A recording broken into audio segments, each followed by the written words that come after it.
প্রধান নির্বাচন commissioner AMM Nasir Uddin বলেছেন, অতীতে পাতানো নির্বাচন ও যোগসাজশ করে এদেশের নির্বাচন ব্যবস্থাকে ধ্বংস করা হয়েছে।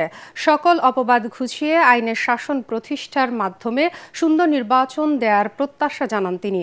সকালে আগারগাঁও নির্বাচন ভবনে বিভাগীয় কমিশনার, পুলিশ কমিশনার সহ আঞ্চলিক নির্বাচন কর্মকর্তা ও ডিসি এসপিদের সঙ্গে মত বিনিময়ের শুরুতে সিইসি এসব কথা বলেন। এ সময় তিনি বলেন, আইনের শাসন কাকে বলে তা এবার দেখিয়ে দিতে চায় ইসি। খারাপ নির্বাচনের অপবাদ ঘুচিয়ে আইনের শাসন নিশ্চিতে মাঠ প্রশাসনকে নির্দেশ দেন সিইসি। অপরাধ করলে কাউকে ছাড় না দেবার কড়া নির্দেশনাও দেন তিনি। জাতির ক্রান্তিকাল পার করছে উল্লেখ করে প্রধান নির্বাচন কমিশনার বলেন, দায়িত্ব পালনে ব্যর্থ হলে ভবিষ্যৎ প্রজন্মকে জবাব দেওয়া যাবে না। এদিকে নির্বাচন কমিশনার আবুল ফজল মোহাম্মদ সানাউল্লাহ জানান, অপরাধ দমনে পুলিশের ফ্রিডম অ্যাকশনে হস্তক্ষেপ করবে না ইসি। এই ক্রান্তি লগ্নে আমাদের উপরে যে দায়িত্ব এসে পড়েছে,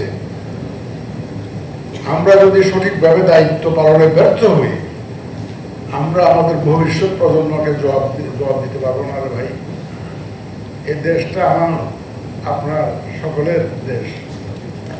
এই দেশটাকে সঠিকভাবে সঠিক অবস্থায় রেখে যাওয়া, এটা আমাদের দায়িত্ব।